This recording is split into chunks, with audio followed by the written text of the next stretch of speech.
Welcome to Telugu office YouTube channel. ప్రతి ఒక్కరికి computer knowledge అందించడం కోసం ఈ ఛానల్ అనేది స్టార్ట్ చేయడం జరిగింది. ఇంతకుముందు వీడియోలో మనం ఎంఎస్ వర్డ్ యూజర్ ఇంటర్ఫేస్ గురించి నేర్చుకున్నాం. ఈ వీడియోలో మనం ఎంఎస్ వర్డ్లో టెక్స్ట్ ఎలా ఎంటర్ చేయాలో దాని గురించి చూద్దాం. ఎంఎస్ వర్డ్లో టెక్స్ట్ సెలెక్షన్ అనేది చాలా ఇంపార్టెంట్. మీరు టెక్స్ట్ ఎంత స్పీడ్గా మరియు లాజిక్గా సెలెక్ట్ చేస్తారో మీకు సబ్జెక్ట్ మీద అంత కమాండ్ అనేది వస్తుంది. సో ఇక్కడ నేను కొన్ని ఎగ్జాంపుల్స్ ద్వారా మీకు ఎక్స్ప్లెయిన్ చేస్తాను, మీరు ఫాలో అవ్వండి. దీనికంటే ముందు మనం ఎంఎస్ వర్డ్లో టెక్స్ట్ ఎలా ఎంటర్ చేయాలో దాని గురించి నేర్చుకుందాం. ఎంఎస్ వర్డ్లో టెక్స్ట్ ఎంట్రీ అనేది చాలా ఈజీ. మనం టెక్స్ట్ ఎక్కడ ఎంటర్ చేయాలంటే, మీరు ఇక్కడ స్క్రీన్ మీద కనుక చూసినట్టయితే మీకు ఒక వైట్ కలర్ బాక్స్ అనేది డిస్ప్లే అవుతుంది కదా. సో దీన్ని మనం టెక్స్ట్ ఏరియా అంటాం అనమాట. ఈ వైట్ కలర్ బాక్స్లో మీకు ఒక లైన్ అనేది ఇట్లా బ్లింక్ అవుతుంది కదా. సో దీన్ని మనం కర్సర్ అంటాం అనమాట. ఈ లైన్ ఎక్కడైతే మనకు బ్లింక్ అవుతుందో మనం టెక్స్ట్ అక్కడ అనేది ఎంట్రీ స్టార్ట్ చేయొచ్చు అనమాట. ఫర్ ఎగ్జాంపుల్ ఇప్పుడు ప్రజెంట్ నాకు లైన్ అనేది ఇక్కడ బ్లింక్ అవుతుంది కదా, కర్సర్ అనేది మనకి ఇక్కడ బ్లింక్ అవుతుంది కదా. సో ఇప్పుడు మీరు టెక్స్ట్ ఎంట్రీ అనేది స్టార్ట్ చేయండి. నేను హలో అని టైప్ చేస్తున్నాను. సో ఈ విధంగా మనకు కర్సర్ అనేది ఎక్కడ మనకు బ్లింక్ అవుతుందో ఆ పొజిషన్ నుంచి మనం డేటా ఎంట్రీ అనేది చేయొచ్చు అనమాట. ఇప్పుడు మనకు కర్సర్ అనేది హలో పక్కన బ్లింక్ అవుతుంది కదా. సో మరి మీరు హాయ్ అనే టైప్ చేయండి. సో ఈ విధంగా మనకు కర్సర్ అనేది ఎక్కడ బ్లింక్ అవుతుందో అక్కడ నుంచి మనం టెక్స్ట్ ఎంట్రీ అనేది స్టార్ట్ చేయొచ్చు అనమాట. సో ఇక్కడ మీకు మనం టెక్స్ట్ ఎంట్రీ చేసినప్పుడు ఒకటే లైన్లో వెళ్తుంది. సో మీకు ఇప్పుడు నెక్స్ట్ లైన్ అనేది మీకు కావాలనుకోండి, ఇక్కడ మీకు కీబోర్డ్ మీద ఎంటర్ కీ అని డిస్ప్లే అవుతుంది కదా. మీకు కీబోర్డ్ మీద ఎంటర్ కీ అనేది ఇక్కడ ఉంది, న్యూమరిక్ ప్యాడ్లో ఇక్కడ ఉంది. సో మీరు నెక్స్ట్ లైన్ కనుక మీకు రావాలంటే మీరు సింపుల్గా ఆ ఎంటర్ కీని ప్రెస్ చేయండి. చేస్తే మనకు కర్సర్ అనేది ఈ పొజిషన్ నుంచి ఈ పొజిషన్కి మనకు చేంజ్ అవుతుంది అనమాట. సో ఇప్పుడు మళ్ళీ మీరు డేటా ఎంట్రీ అనేది స్టార్ట్ చేయండి. సో ఈ విధంగా మీరు నెక్స్ట్ లైన్లో కనుక డేటా అనేది ఎంట్రీ చేయాలనుకోండి, కీబోర్డ్ మీద కనిపించే ఎంటర్ కీని కనుక మీరు ప్రెస్ చేసినట్టయితే మనకు కర్సర్ అనేది నెక్స్ట్ లైన్కి మనకు చేంజ్ అయిపోతుంది. సో అప్పుడు మీరు టెక్స్ట్ ఎంట్రీ అనేది స్టార్ట్ చేయొచ్చు. సో ఇప్పుడు మీకు కర్సర్ అనేది మీకు నచ్చిన పొజిషన్లో మీకు కావాలనుకోండి, మీరు మీ పాయింటర్ని అక్కడ ప్లేస్ చేసి డబుల్ క్లిక్ చేయండి. చేస్తే మనకు కర్సర్ పొజిషన్ అనేది చేంజ్ అయిపోతుంది.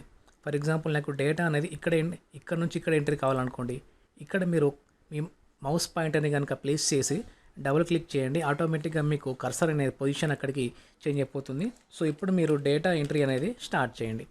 సో ఈ విధంగా మనం డేటా అనేది స్టార్ట్ చేయొచ్చు. సో ఇప్పుడు ఈ హలోకి హాయ్కి మధ్యలో మనం సంథింగ్ టెక్స్ట్ అనేది ఎంటర్ చేయాలనుకోండి, అప్పుడు మీరు మీ మౌస్ పాయింటర్ని అక్కడికి తీసుకెళ్ళి సింగిల్ క్లిక్ ఇవ్వండి. ఆల్రెడీ ఉన్న పొజిషన్లో మనకు చేంజ్ కావడానికి మాత్రం సింగిల్ క్లిక్ ఇవ్వండి, ఫ్రెష్ పొజిషన్కి మనం వెళ్ళడానికి మాత్రం డబుల్ క్లిక్ ఇవ్వండి అనమాట. సో ఇప్పుడు నేను హలోకి హాయ్కి మధ్యలో హౌ ఆర్ యూ అని ఎంటర్ చేయాలి. సో నేను కర్సర్ని తీసుకెళ్ళి లెఫ్ట్ మౌస్ బటన్తో క్లిక్ చేశాను. చేస్తే మనకు కర్సర్ అనేది పొజిషన్ అక్కడికి మారిపోయింది. సో ఇప్పుడు మీరు డేటా ఎంట్రీ అనేది స్టార్ట్ చేయండి. సో ఈ విధంగా మనం డేటా ఎంట్రీ అనేది ఆల్రెడీ ఉన్న సెంటెన్స్లో మిడిల్లో మనం ఎంటర్ చేయాలంటే ఈ ప్రొసీజర్ని మీరు ఫాలో అవ్వండి. సో నేను మళ్ళీ హలో పక్కన హాయ్ అని టైప్ చేయాలనుకోండి, మీ మౌస్ పాయింటర్ని అక్కడికి తీసుకెళ్ళండి, సింగిల్ క్లిక్ ఇవ్వండి. ఇవ్వగానే మీకు కర్సర్ అనేది అక్కడ బ్లింక్ అవుతుంది. సో ఇప్పుడు మీరు డేటా అనేది ఎంటర్ చేయండి. సో ఈ విధంగా మన ఎంఎస్ వర్డ్లో డేటా అనేది ఎంటర్ చేయొచ్చు అనమాట. సో ఇప్పుడు మీరు ఒక పారాగ్రాఫ్ ఎలా ఎంటర్ చేయాలంటే సింపుల్, సేమ్ ప్రొసీజర్. మీ కర్సర్ అనేది ఎక్కడ ఎంటర్ చేయాలనుకున్నారో అక్కడ ప్లేస్ చేసుకొని డేటా ఎంట్రీ అనేది స్టార్ట్ చేయండి. సో ఆటోమేటిక్గా మీరు ఎప్పుడైతే ఎంటర్కి ప్రెస్ చేసే అంతవరకు మీకు డేటా అనేది ఒకటే పారాగ్రాఫ్లో టైప్ అవుతుంది. సో ఇలా మీరు కొన్ని గ్రూప్ ఆఫ్ వర్డ్స్ అనేవి ఎంటర్ చేశారు కదా. సో ఇప్పుడు మనకు ఆ గ్రూప్ ఆఫ్ వర్డ్స్ అనేవి ఒక పారాగ్రాఫ్గా మారిపోయింది. సో ఇప్పుడు మీరు డేటా అనేది నెక్స్ట్ పారాగ్రాఫ్లో మీరు ఎంటర్ చేయాలనుకోండి, సింపుల్గా మీ కీబోర్డ్ మీద కనిపించే ఎంటర్ కీని ప్రెస్ చేయండి. చేస్తే మనకు ఇంకొక ఫ్రెష్ లైన్ అనేది వస్తుంది. సో ఇప్పుడు మీరు మళ్ళీ డేటా ఎంట్రీ అనేది స్టార్ట్ చేయండి. సో ఈ విధంగా గ్రూప్ ఆఫ్ వర్డ్స్ అనేవి మనకు ఒక పారాగ్రాఫ్గా మారిపోతాయి. సో ఇప్పుడు ఆల్రెడీ ఉన్న పారాగ్రాఫ్ని ఇంకొక పారాగ్రాఫ్ లాగా ఎలా మార్చాలంటే, మీరు ఎక్కడైతే బ్రేక్ చేయాలనుకుంటున్నారో అక్కడ మీ మౌస్ పాయింటర్ని ప్లేస్ చేయండి, సింపుల్గా లెఫ్ట్ క్లిక్ ఇవ్వండి. ఇస్తే మనకు కర్సర్ అక్కడ బ్లింక్ అవుతుంది. సో ఇప్పుడు మీరు సింపుల్గా కీబోర్డ్ మీద కనిపించే ఎంటర్ కీని ప్రెస్ చేయండి. చేస్తే మనకు ఒక పారాగ్రాఫ్ కాస్త 2 పారాగ్రాఫ్గా మారిపోతుంది. అంటే మనకు స్ప్లిట్ అవుతుంది అనమాట. సో ఈ విధంగా మనం ఎంఎస్ వర్డ్లో డేటా అనేది ఎంటర్ చేయొచ్చు. సో ఇప్పుడు మనం డేటా అనేది ఎంటర్ చేసాం కదా. సో ఇప్పుడు మనం టెక్స్ట్ అనేది ఎలా సెలెక్ట్ చేయాలో చూద్దాం. ఇక్కడ ఒక పారాగ్రాఫ్ అనేది ఉంది కదా. సో మనం టెక్స్ట్ సెలెక్షన్ అనేది మొత్తం 4 టైప్స్లో ఉంటుంది. నెంబర్ 1 వచ్చేసి single word selection, number 2 multiple word selection, number 3 single line selection, number 4 complete paragraph selection. So ఇప్పుడు మనం సింగిల్ వర్డ్ ఎలా సెలెక్ట్ చేయాలో చూద్దాం. మీరు సింగిల్ వర్డ్ ఎలా సెలెక్ట్ చేయాలంటే మీరు ఏ వర్డ్ అయితే సెలెక్ట్ చేసుకోవాలనుకుంటున్నారో ఆ వర్డ్ మీదకి మీరు మీ మౌస్ పాయింటర్ని తీసుకెళ్ళండి. ఫర్ ఎగ్జాంపుల్ నేను ఇక్కడ డాక్యుమెంట్ అని ఉంది కదా వర్డ్, దీన్ని నేను సెలెక్ట్ చేయాలనుకుంటున్నాను అనుకోండి. మీరు మీ మౌస్ పాయింటర్ని దాని మీద ప్లేస్ చేయండి.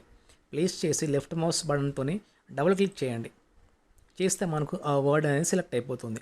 సో ఈ విధంగా మనం ఒక సింగిల్ వర్డ్ అనేది సెలెక్ట్ చేయొచ్చు అనమాట. నెక్స్ట్ నాకు 2007 అనే వర్డ్ నాకు సెలెక్ట్ చేయాలి నేను. ఇప్పుడు మీరు ఏం చేయండి అంటే మీ మౌస్ పాయింటర్ని అక్కడికి తీసుకెళ్ళి డబుల్ క్లిక్ ఇవ్వండి. ఇస్తే మీకు ఆటోమేటిక్గా ఆ 2007 అనే వర్డ్ మీకు సెలెక్ట్ అయిపోతుంది. సో ఈ విధంగా మనం సింగిల్ వర్డ్ అనేది సెలెక్ట్ చేయొచ్చు. నెక్స్ట్ మనం మల్టిపుల్ వర్డ్స్ ఎలా సెలెక్ట్ చేయాలో చూద్దాం. మల్టిపుల్ వర్డ్స్ ఎలా సెలెక్ట్ చేయాలంటే ఫర్ ఎగ్జాంపుల్ ఇక్కడ డాక్యుమెంట్ ఇన్ మైక్రోసాఫ్ట్ వర్డ్ 2007 అని ఒక 4-5 వర్డ్స్ ఉన్నాయి కదా. సో వీటిని మనం ఎలా సెలెక్ట్ చేయాలంటే ఫస్ట్ మీరు డాక్యుమెంట్ అనే డి అనే ఆల్ఫాబెట్ ముందు మీ మౌస్ పాయింటర్ని ప్లేస్ చేయండి. ప్లేస్ చేసి మీ మౌస్ పాయింటర్ని అలాగే హోల్డ్ చేసి పట్టుకొని మిగతా వర్డ్స్ మీదకి డ్రాగ్ చేయండి. సో ఇలా డ్రాగ్ చేస్తే మనకు మోర్ దెన్ 1 వర్డ్ అనేది మనకు సెలెక్ట్ అయిపోతుంది అనమాట. ఫర్ ఎగ్జాంపుల్ ఇక్కడ వెన్ యూ ఓపెన్ అనే 3 వర్డ్స్ ఉన్నాయి కదా. సో వీటిని మనం ఎలా సెలెక్ట్ చేయాలంటే డబ్ల్యూ ముందు మీ మౌస్ పాయింటర్ని ప్లేస్ చేయండి. చేసి లెఫ్ట్ మౌస్ బటన్ని ప్రెస్ చేసి అలాగే హోల్డ్ చేసి పట్టుకొని మిగతా వర్డ్స్ మీదకి డ్రాగ్ చేయండి. చేస్తే మనకు ఆటోమేటిక్గా వర్డ్స్ అనేవి సెలెక్ట్ అయిపోతాయి. సో ఈ విధంగా మనం ఎంఎస్ వర్డ్లో మల్టిపుల్ వర్డ్స్ అనేవి సెలెక్షన్ చేయొచ్చు. నెక్స్ట్ మనం ఒక సింగిల్ లైన్ ఎలా సెలెక్ట్ చేయాలో చూద్దాం. సింగిల్ లైన్ అంటే ఇక్కడ వెన్ స్టార్ట్ అయింది కదా. సో మనకి ఇక్కడ వాస్. సో వెన్ నుంచి వాజ్ వరకు మనకు ఒక సింగిల్ లైన్ అనమాట. ఈ సింగిల్ లైన్ మీరు ఎలా సెలెక్ట్ చేయాలంటే సేమ్ ఇంతకుముందు చెప్పిన ప్రొసీజరే. మల్టిపుల్ వర్డ్స్ ఎలా సెలెక్ట్ చేశారో అదే ప్యాటర్న్. డబ్ల్యూ ముందు మీ కర్సర్ అనేది ప్లేస్ చేయండి. ప్లేస్ చేసి లెఫ్ట్ మౌస్ బటన్ని హోల్డ్ చేసి పట్టుకొని మిగతా వర్డ్స్ మీదకి డ్రాగ్ చేయండి. ఇలా స్ట్రైట్గా డ్రాగ్ చేయండి. మీరు పొరపాటున కిందికి పైకి వెళ్ళారనుకోండి మిగతా వర్డ్స్ కూడా సెలెక్ట్ అయిపోతాయి. స్ట్రైట్గా డ్రాగ్ చేస్తే మీకు ఆటోమేటిక్గా ఆ కంప్లీట్ సెలెక్ట్ అయిపోతుంది. సో ఇంకొక ప్రొసీజర్ ఎలా అంటే ఇది మొత్తం మీకు ఇక్కడ వైట్ స్కేల్ ఉంది కదా. ఈ వైట్ స్కేల్ పక్కన మీకు ఒక బ్లూ స్కేల్ కనిపిస్తుంది కదా. సో అది మార్జిన్ ఏరియా అని అంటామన్నమాట. ఇదేమో మన వర్క్ ఏరియా. ఈ వైట్ మొత్తం వర్క్ ఏరియా, ఈ బ్లూ ఏరియా ఏమో మార్జిన్ అనమాట. సో ఇప్పుడు మీరు మౌస్ని కనుక చూసినట్టయితే మనకు కర్సర్ షేప్లో ఉంది. మీరు ఎప్పుడైతే కర్సర్ని మార్జిన్ ఏరియాలకు తీసుకెళ్లారనుకోండి పాయింటర్ అనేది రైట్ సైడ్ పాయింట్ చేస్తుంది. సో ఇలా ఇప్పుడు మనకు కర్సర్ ఇలా ఉంది. ఇప్పుడు మనకు పాయింటర్ అనేది చేంజ్ అయింది. సో మీరు ఏ సెంటెన్స్ అయితే మీరు సెలెక్ట్ చేసుకోవాలనుకుంటున్నారో ఆ సెంటెన్స్ మీదకి ఆ పాయింటర్ అనేది పాయింట్అవుట్ చేయండి. ఫర్ ఎగ్జాంపుల్ ఇక్కడ నేను డబ్ల్యూ ఉంది కదా, దీనికి స్ట్రైట్గా మౌస్ పాయింటర్ అనేది ప్లేస్ చేశాను. ప్లేస్ చేసి మీ మౌస్ మీద లెఫ్ట్ మౌస్ బటన్ని సింగిల్ టైం ప్రెస్ చేయండి. చేస్తే మనకు ఆటోమేటిక్గా సింగిల్ లైన్ అనేది మనకు సెలెక్ట్ అయిపోతుంది. ఇలా ప్రతిసారి సెలెక్ట్ చేసి డ్రాగ్ చేసే బదులు మీరు ఏ లైన్ అయితే సెలెక్ట్ చేయాలనుకుంటున్నారో ఆ లైన్కి స్ట్రైట్గా మీ మౌస్ పాయింటర్ని మార్జిన్ ఏరియాలో పాయింట్అవుట్ చేయండి. చేసి మీరు లెఫ్ట్ మౌస్ బటన్ని క్లిక్ చేయండి. చేస్తే మనకు ఆ కంప్లీట్ లైన్ అనేది సెలెక్ట్ అయిపోతుంది. సో మీరు మోర్ దెన్ 1 లైన్ ఎలా సెలెక్ట్ చేయాలంటే ఇలా మౌస్ పాయింటర్ని దాని ముందు ప్లేస్ చేసి అలాగే హోల్డ్ చేసి పట్టుకొని కిందకి డ్రాగ్ చేయండి. చేస్తే మనకు మోర్ దెన్ 1 లైన్ మనకు సెలెక్ట్ అయిపోతుంది. సో ఈ విధంగా మనం మోర్ దెన్ 1 లైన్ లేదంటే 1 లైన్ అనేవి మనం ఎంఎస్ వర్డ్లో సెలెక్ట్ చేయొచ్చు. సో ఇప్పుడు పారాగ్రాఫ్ ఎలా సెలెక్ట్ చేయాలంటే మీరు ఏ పారాగ్రాఫ్ అయితే సెలెక్ట్ చేయాలనుకుంటున్నారో ఆ పారాగ్రాఫ్లో ఎక్కడైనా సరే మీ మౌస్ పాయింటర్ని ప్లేస్ చేయండి. ప్లేస్ చేసి 3 టైమ్స్ క్లిక్ చేయండి. చేస్తే మనకు ఆటోమేటిక్గా ఆ పారాగ్రాఫ్ అనేది సెలెక్ట్ అయిపోతుంది. మీరు 3 టైమ్స్ అంటే మెల్లగా సెలెక్ట్ చేయొద్దు, స్పీడ్గా సెలెక్ట్ చేయాలి. స్పీడ్గా మీ లెఫ్ట్ మౌస్ బటన్ని క్లిక్ చేయాలన్నమాట. ఈ విధంగా మీరు 3 టైమ్స్ స్పీడ్గా మీ లెఫ్ట్ మౌస్ బటన్ని క్లిక్ చేస్తే మనకు పారాగ్రాఫ్ అనేది సెలెక్ట్ అయిపోతుంది. సో మీరు ఇంతకుముందు చెప్పిన ప్రొసీజర్లో కూడా సెలెక్ట్ చేయొచ్చు. నేను పాయింటర్ అనేది మార్జిన్ ఏరియాలకు తీసుకెళ్ళి ఇలా డ్రాగ్ చేశాను. చేస్తే ఈ విధంగా కూడా మనం పారాగ్రాఫ్ అనేది సెలెక్ట్ చేయొచ్చు అనమాట. సో ఈ విధంగా మనం ఎంఎస్ వర్డ్లో డేటా అనేది ఎంటర్ చేయొచ్చు. అలాగే టెక్స్ట్ అనేది కూడా మనం సెలెక్ట్ చేయొచ్చు అనమాట. నెక్స్ట్ వీడియోలో మనం ఇప్పటివరకు ఎంటర్ చేసిన డేటాను ఎలా సేవ్ చేయాలో, సేవ్ చేసిన ఫైల్ను తిరిగి మళ్ళీ ఎలా ఓపెన్ చేయాలో దాని గురించి నేర్చుకుందాం. మీకు మా ఛానల్ కనుక నచ్చినట్లయితే సబ్స్క్రైబ్ చేసుకొని మీ ఫ్రెండ్స్ లేదా తెలిసిన వాళ్ళకు షేర్ చేయండి. సబ్స్క్రైబ్ బటన్ పక్కన బెల్ ఐకాన్ను క్లిక్ చేసినట్లయితే కొత్తగా అప్లోడ్ చేసిన వీడియోస్ వాచ్ చేయొచ్చు. మీకు ఏమైనా డౌట్స్ ఉంటే లేదా మీ రిక్వైర్మెంట్కు తగ్గట్టు ఏమన్నా వీడియోస్ కావాలన్నా ప్రతి వీడియో డిస్క్రిప్షన్ బాక్స్లో కమెంట్ చేయండి.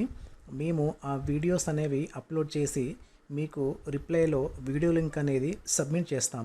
Thank you.